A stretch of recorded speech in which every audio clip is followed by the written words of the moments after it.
Welcome to Breakthrough Barriers with Damali. I'm your host, Damali Peterman. On this podcast, we introduce our new season's theme, resilience. And I, along with the guest co-host, will share how we remain resilient amidst the COVID-19 pandemic. We want to inspire our listeners to continue to break through. Welcome to the show. On today's episode, I have Suzanne Boothby, book author and writer. Suzanne, welcome to the show. Hi, Damali. Thanks for having me. Oh, I'm so happy that you could be here today. Suzanne started her career as a fact checker for the award-winning investigative magazine, Mother Jones, and has gone on to cover everything from foraging green juice ingredients to the hidden costs of conventional agriculture. Currently, she works as the executive editor of the Brockovich Report, a newsletter from Erin Brockovich talking about the national water crisis, toxic chemicals, and other problems in your backyard. She's also a freelance writer and offers editing and creative direction to aspiring and longtime book writers. Wow, Suzanne. I feel like we're getting everything into one amazing package. And what a fun person to work with. I mean, you've covered everything. I mean, from working with Mother Jones to working with Erin Brockovich, and also helping writers and others who need help, sort of finding their creative direction. So I really am looking forward to our conversation. We're going to focus on the theme of resilience as it relates to conflict and how you or your company or your industry navigated the last 20 months. The goal is to inspire and encourage our listeners to continue to break through. So I like to tell people how I know our guests. And I was really fortunate to be connected and introduced rather to Suzanne by a mutual friend who welcomed me to the Hudson Valley. And fortunately, she and Suzanne, as Suzanne mentioned it, has been friends since they were babies back from journalism school. And I'm just elated to have you here today, Suzanne. Thank you. Yeah, Megan is such a wonderful person, and I'm so grateful that she connected us. Oh, likewise. So Suzanne, what do you want people to know about you?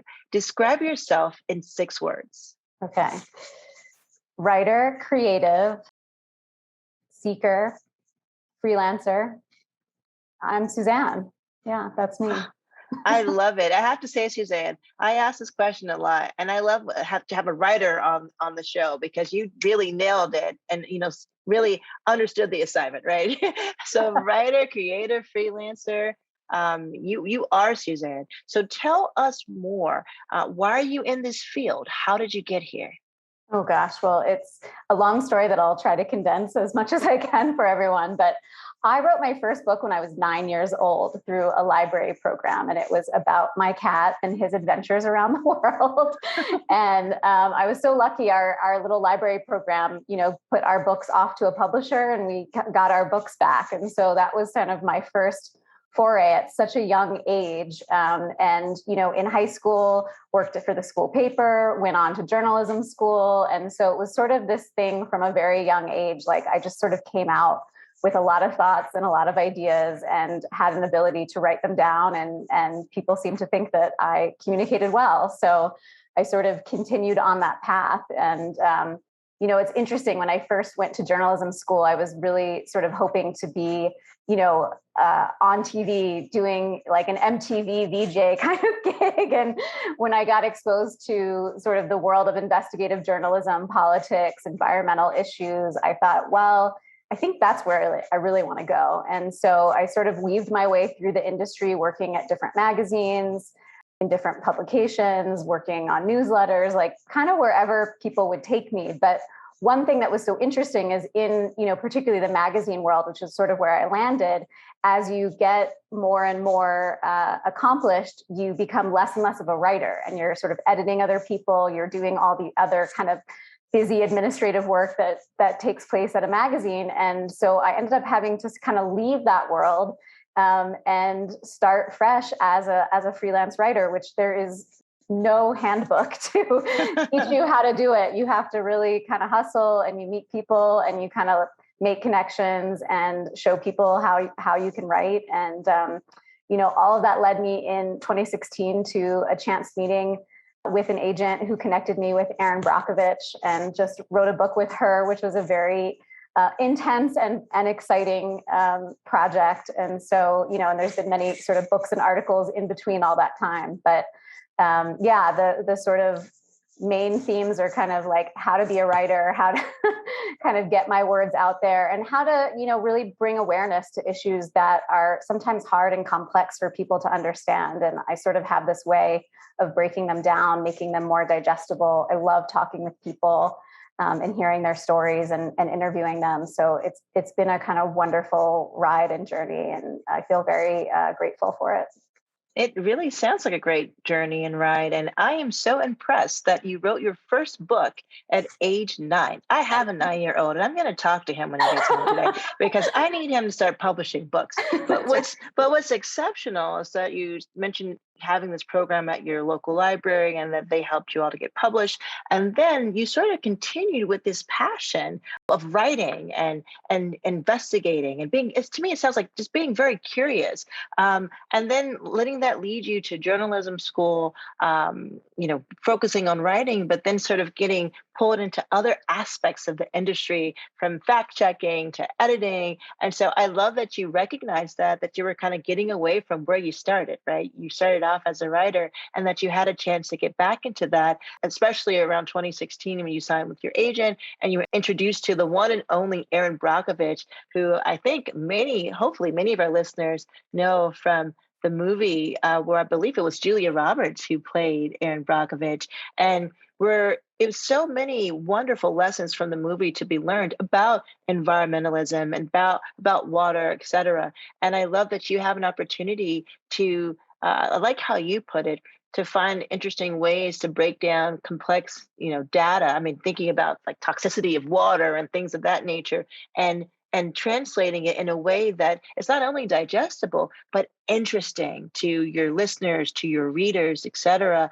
And so that to me sounds fascinating. And it sounds like something that for anyone who's thinking about going into writing, to just kind of think about different ways that they can sort of follow their passion and where that road might lead them. Because I'm sure if, we asked, 9-year-old you, if you thought you'd be working with, someone like Erin Brockovich, or you probably would say, what? Who? Exactly. And so, I mean, a lot has transpired over the last 20 months. And I'm interested to hear what your single biggest challenge was in sort of, your industry throughout the pandemic. Yeah.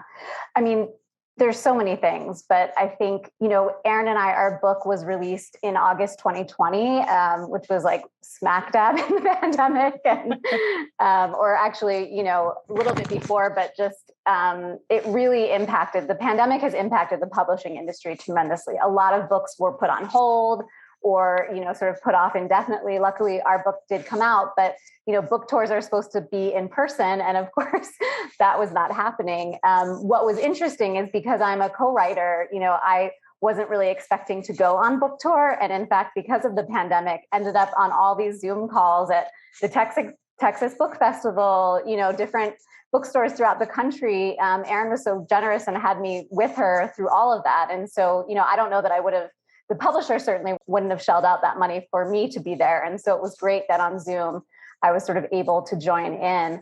The other piece that was so interesting in my work with Erin is that, we work with communities. She gets thousands of letters every month from different communities that are dealing with all kinds of different toxic issues, and, wasn't able to go in person. And so in January of this year, we launched this newsletter to kind of create a community space to try to find a place online where we could talk about these stories that, sometimes end up in their local paper, sometimes not, but a lot of them are not making sort of national headlines. And it's a place to kind of call out the bad players.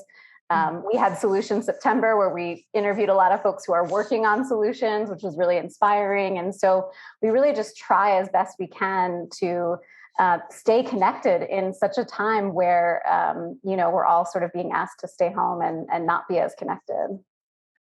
I think it's so important sort of thinking about different ways to remain connected and to reconnect, especially during a time when people were actually staying at home, quarantining, and travel was halted, among other things. And I love that you mentioned that your book was published in August 2020 in the midst of the pandemic, in the midst of significant changes to the publishing industry. And I would like to hear a little bit more about your book. Tell us the name of your book. Oh gosh. Tell us a little bit more about it. Well, the book is called Superman's Not Coming, and it's really about what Erin has been doing for the last 20 years since the movie came out. So the movie was based on one town, Hinkley, California, that had this toxic groundwater contamination from PG&E. And it turns out that that one chemical is actually all over the country in all kinds of different towns that are not, and it's not regulated. And we looked at a bunch of other chemicals that are similar that are also potentially in groundwater, and really just looked at the different communities fighting. We talk about the Flint crisis, and not just looking at the water issues, but really the local politics that played a part into getting Flint to where it was, which I think is so important. And, you know, at the end of the day, there's also a real call to get involved and get curious about where your water comes from. Who are the businesses in your community? Are they polluting? You know, we have this sort of sense that someone's taking care of things, the EPA, the government, that businesses operate on the up and up. And the truth is, you know, it's where the book comes from. Superman's Not Coming. There is not necessarily the best intentions always at play when it comes to these environmental disasters. And so it's really up to us as citizens to get involved, get to know our neighbors, get to a city council meeting, and be interested and concerned, and help those that are suffering, that are needing help in different communities. I think that's extraordinary because a lot of it is about access to information, about education, and also just a reality check that, and that's why I left the title and wanted you to share it, that Superman isn't coming. And so that means that, in a sense, everyone has to sort of be their own Superman. And so I think that's extraordinary because also, even from, you know, what I understand about Erin Brockovich and what I've learned about you, is just this desire to promote community engagement, this sort of activism for environmentalism that I think is, as everything's going on, there's certain things that won't change. And there's always going to be the need to understand your environment, to protect your environment. And it's essentially up to us. Like, you know, while we're here, when I oftentimes am thinking about, you know, what's happening with climate change, when the Flint issue occurred, I think I actually said aloud, where's Erin Brockovich? Like, I've been thinking, like, we need her. Like, how did this happen? How did we get here? And I said that kind of like in my mind because I was so floored when I started reading the news reports about what was happening there. And so knowing that your book was released during the pandemic, in the midst of chaos, there was kind of like this light to try to essentially show people a path, for understanding, how to educate yourselves and how to take ownership in the sense of the path of protecting yourself from certain environmental issues. I think it's just excellent. And I know this isn't your only project. I know you probably have a lot of things going on and you're still standing, kind of like that Elton John song. So I would love to know, Suzanne, where does your resilience come from and how do you tap into it? Thank you. Such a great question. I think writers, it's sort of baked into our job description to be resilient folks where, you know, there is not this easy, beautiful path to becoming published, and doors don't open so easily. And so I think, you know, sort of forging that career has certainly given me a lot of tools to sort of stay resilient, stay the course, take a no with a smile and keep going. I also think, you know, being a woman, I just have to say, we talked about my friend Megan and I in journalism school. Our class was the first class that had more women than men in it in the journalism school. And wow. I found that to be really strange in the year 2000, that was the first time there was slightly more women than men. And, a lot of our professors were still men and they were great teachers, but journalism for a long time was an old boys club. And just to break into that world as a woman, to be a professional, to deal with all of these issues, to write about things that are important to women. Now we sort of take those things for granted, but, I sort of watched some of those issues come up and be more able to talk about it. And so I think, some of that resilience, just being a woman and sort of standing in that confidence and saying, yeah, my words matter as much as, the next person, that is, I think it does give you something.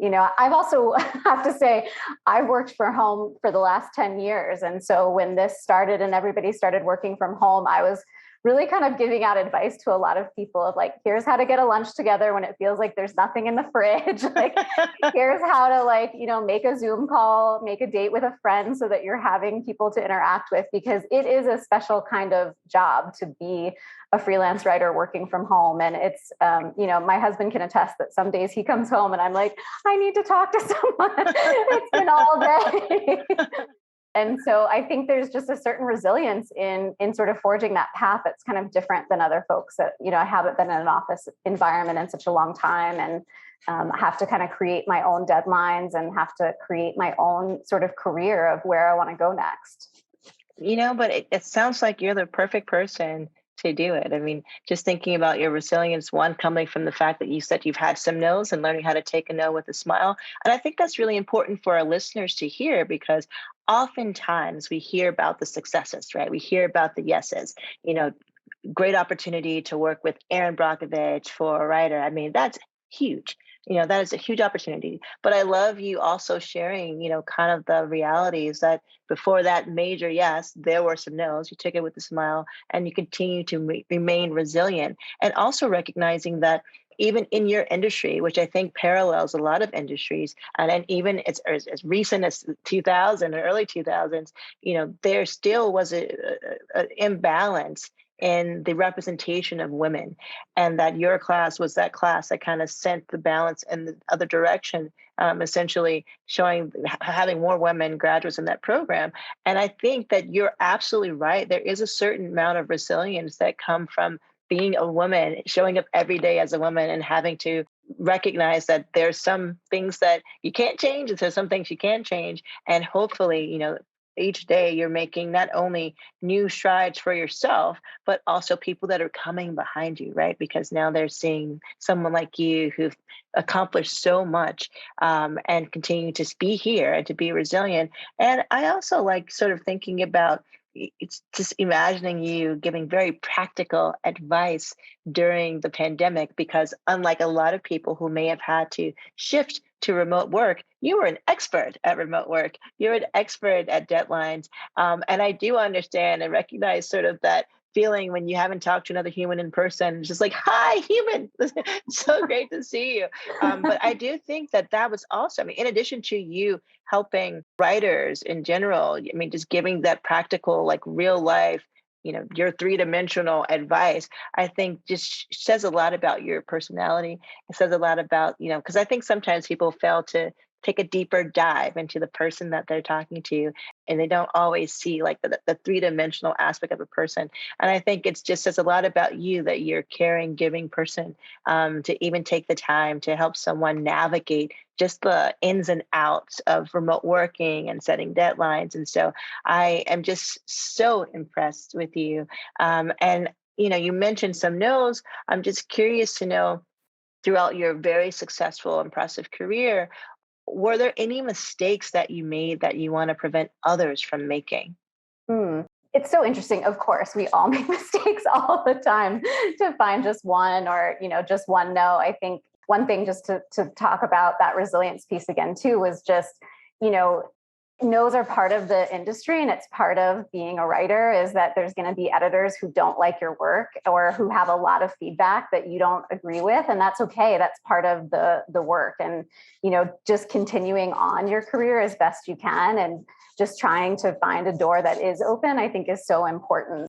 In terms of mistakes, I think, when I was younger, I think I always tried to have a certain professionalism. And of course, when you're younger, you don't always respect authority in the same ways that you do as you're older. I'm now looking at sort of younger folks and I'm like, wow, like I am an authority. You should be emailing me back in a timely manner or whatever it is. And so, I think like there are certain values in any industry that, make sure so much of getting your foot in the door is being someone who can respond to emails on time, to be polite with people, to be curious about people. I've had editors who have really, seems like they're having a bad day, sort of yelling at me. And what I realized, one of the best things you can do is say, hey, are you okay? Like, I'm not sure if this is about me or about you. And, just relating to people as other people and not as sort of these, authority figure. I think that's something that I sort of had to learn as I went along, that I sometimes felt like these editors were, these sort of untouchable people. And the truth is, we're all people that brush our teeth and eat breakfast and take care of our kids and all that kind of stuff. And so finding that kind of human connection has really been helpful, I think, throughout my career, and sort of not judging others or judging myself, on those bad days that we all have. I'm so happy you said that, because I think it's very easy to your point about getting the no and then moving forward, to kind of get stuck, right? And to say, why are people saying no? Or what is it that they don't like about me? Or maybe you really wanted an opportunity that you didn't get, but you continue to move forward. So you kind of take the lessons that you learned and continue to move forward and forward your path.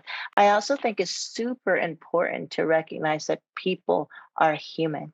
And you said something that really resonated with me as a conflict resolver and mediator, to kind of find that human connection and to recognize that, one, people don't always say what they mean. Two, they don't always mean what they say. And sometimes it's not about you. And I love that you could lean into that discomfort a little bit and say, hey, is everything okay? Because, you have the awareness that you haven't done anything.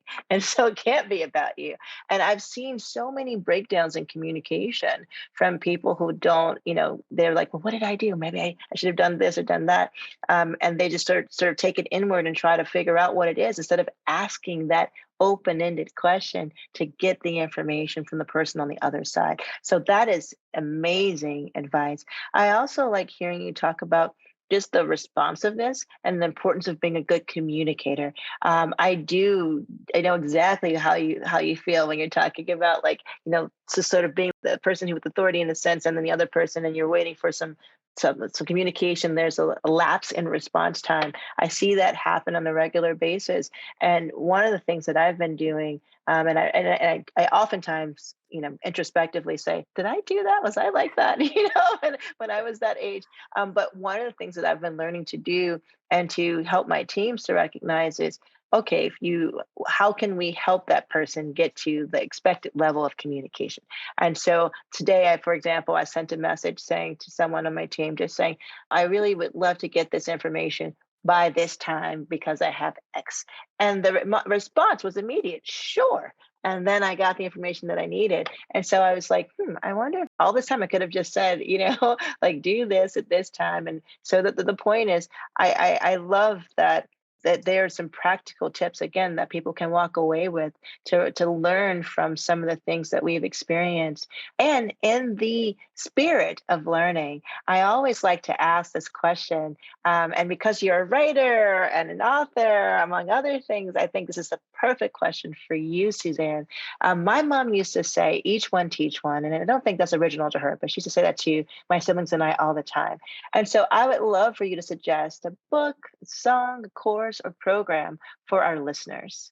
Well, I'm a writer, and an avid reader, so I feel like I have so many things that I'd love to recommend. But if I can, two huge influences on me. One is Julia Cameron, who I studied with in New York City. She wrote a book called The Artist Way, and it's all about sort of recovering your creative self. And I took a class with her. It was one of those sort of 6-week, 1 hour a week kind of classes around the artist way, this topic. And I wrote my first book several years later, that became published. And so she was just a huge mentor, and wonderful spirit. She's really, if you ever get the chance, she's still alive. She's one of those living legends. If you can ever take a class with her, I highly recommend it. The other book quickly that I love is a book from Cal Newport, and it's called So Good They Can't Ignore You. And the quote, it's from a quote from Steve Martin, who is a comedian, an SNL comedian that many of us know. And he was once asked, how did you forge this career? He was kind of a different comedian at that time. And he said, well, be so good that they can't ignore you. And that whole book is really about figuring out how to be in your craft, how to build skills, how to build relationships with others. And I think that's such an important skill, particularly in the creative arts, whether you're a writer or a dancer or a visual artist, that, keep going, keep honing in on your craft and learn as much as you can and put out the best work that you can. And that really will help you in your career. That's excellent. So The Artist's Way and this book called Be So Good They Can't Ignore You, right? Yes. Well, Suzanne, you've been so good that no one can ignore this podcast. Let me just say that. So thank you so much for joining us today. Thank you so much for having me. It was wonderful. Yeah. Oh, you're spectacular. And thank you so much to our audience for tuning in. I'm your host, Damali Peterman, and this is Breakthrough Barriers with Damali. Continue to break through and have a wonderful day. Please follow us on Twitter, Facebook, Instagram, and LinkedIn at Breakthrough ADR. That's the @ BREAKTHROUGH, capital A, capital D, capital R. I'm your host, Damali Peterman, and this is Breakthrough Barriers with Damali. Although I am a lawyer, mediator, and an educator, and many of my co-hosts will represent various professions, we want to be clear that we are not providing legal advice, counseling, or suggestions. Our goal is to provide a roadmap for conflict resolution to generate future conflict resolvers. Continue to break through and have a wonderful day.